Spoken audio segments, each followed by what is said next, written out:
if they're undocumented? How big stars. How pathetic can we get? With that. Now, in 1991, a federal judge he went against a federal judge, and of course, they were paid off. Mm-hmm. No charges were filed, and he got to keep his workers. Pretty much. Pretty much, people. See, this is America now. If you haven't noticed, you can now hire undocumented workers, break the law, and get away with it. Isn't that lovely? Welcome to the 21st century. Let's switch topics for a minute. Let's go to... Oh, we're going to talk about a sleazy wife? She's part of it. We're going to talk about his alleged marital rape back in New York City in 1989. And this was Ivana, yeah. And she was actually a decent woman. Now here's the charges that were supposedly brought up in court. He was abusive. He was physically and mentally abusive. I could see that. He forcibly had sex with her and violated her. So, about a year later, we go to court. Actually, not even a year. It was 11 months. He actually got her she actually got him in court. You know what she did? How much did she get out of him? About $1 million something? Or more than that? No. More than that? That was the first divorce. I think she got 1 point something billion. Billion. Yes. Well, I have what I was able to dig up is she got $1.6 billion out of him. Yes. I mean, she was a millionaire after that. That one, he was not able to pay that one off. Mm-hmm. You can't pay off everything. It just doesn't work. That's probably why he filed bankruptcy in 91. Now, Trump had a right-hand man in all this, believe it or not, to actually shut Ivana up. First, she tried to pay her off, and for those of you who don't know, haven't heard this one, he had a hit put out on her. For those of you who don't know that, just a little bitty piece of information there. And any of this, you people can look up if you dig. This is online. If you can dig any of this up. So just look it up. Look it up. Which is something that you guys have got to watch out. And then you have the comments on Megyn and Kelly, who has since turned Democrat. That's She one for us, Trump. Yep. Thank you. That's right. And I don't know. Those comments on Megyn. I mean, I played the clip on Hillary Clinton last night, saying she's pulling the woman card. Well, that's exactly what he's doing. He's playing the woman card in a way, because that's what he always turns to. He turns to his dumb, idiotic ideology that he thinks people are going to not frown upon. I mean, his own party is not thinking about not even supporting this man. And if I was a Republican, I wouldn't either. But anyway. House Speaker Ryan isn't even sure he can support his own man. party is not even backing Donald Trump. And Ryan is supposedly the most powerful Republican in Washington. And he can't even back the man.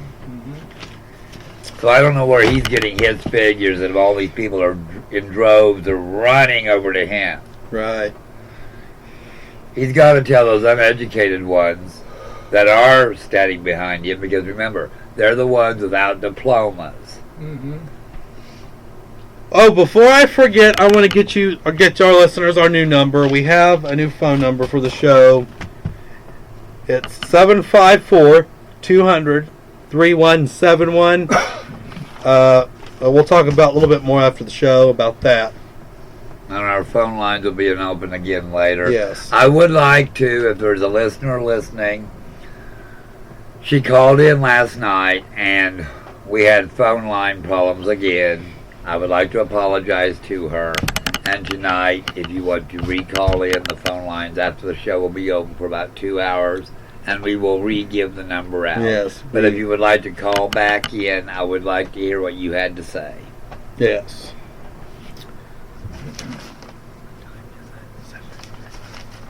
Now let's go ahead and actually no. Let's go ahead and take a quick break. We are going to play. And when we come back, it's going to be the Shadow Man. Remember, only the Shadow Man knows for sure. That's right.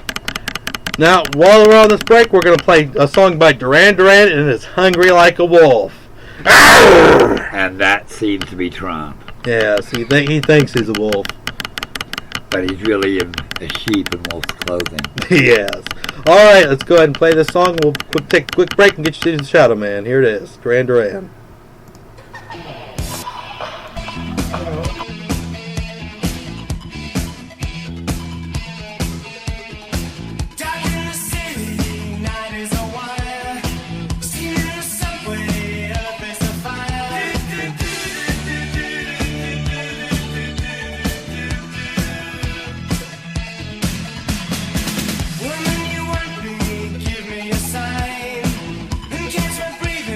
Closer behind.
All right, ladies and gentlemen, you know what that means. It's time for the Shadow Man. Shadow Man, go ahead. Chiller.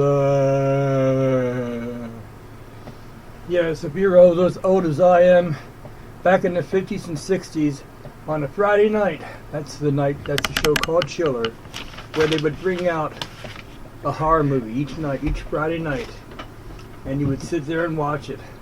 Then Saturday night was the same thing, but they were good horror films. You would sit down, you would enjoy it, have popcorn, and you'd jump. And I'll tell you, when I was growing up, they had some good horror films. Let me see, The Mummy. They had the 3 Mummy movies. I think it was The Mummy, The Mummy Returns, and one was about a mummy who was at this college, and it was after a girl that was there. And I can remember trying to go upstairs to my bedroom and thinking the mummy was up there. Oh God.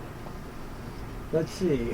There were a bunch of mummy movies that I was scared about. And then there was one movie which I'm going to give when they get back a test and see if they know what it's called. But let's see. Well, I know that Big Hoss wouldn't know it probably. But The other guy's Big Hoss. I'm Big Daddy B. yeah, this is Big Daddy B. So, you remember a movie called City of the Dead? Is it a zombie movie? No. No. Okay. City of the Dead. Let's see. Was it another vampire movie? No, it was a witchcraft movie. Do you know that one? Let me see. She knows it. Anyway, the movie was actually called Horror Hotel, with Christopher Lee as the devil, or one of the warlocks. And I can't think who the main witch was. And there was Bette St. John. She was the heroine. And there were supposed to be 2 nights of the year where they were allowed to come alive. And it wasn't Halloween. It was Candlemas Eve and another night. And they were allowed to come alive and choose a victim. And each one was supposed to be a woman or a girl. And how they would do was they have a sprig of a tree, a certain tree, and they have a robin in the middle, and they would hang it on their door or inside the house. And if they found it, they were the ones that were going to be chosen. Oh wow! And the very first one was a girl named Nan Barlow, who had come to do research on witchcraft in the town. Anyway, she was a college. This was her last year in college, and she was doing her thesis on witchcraft. Oh wow! And she found the sprig of everything, and she opened the door like usual because she was a dumb blonde. And she walked down the steps, and as soon as she walked down the steps, she opened up this door, and she was grabbed by the warlocks. I had to step out. Who were you talking about? It was Horror Hotel. Yeah. One of my favorite ones. Yes. See, I knew you'd know it. With Christopher Lee. Yes. For once, he wasn't playing a bloodsucker. Yeah. Oh, I forgot that's the IRS. Oh God. Anyway, she went down to the cellar and was kidnapped by the witches, and brought to this altar, where the main witch came out and sacrificed her at the hour of 13. And at that time, they went on to the birth.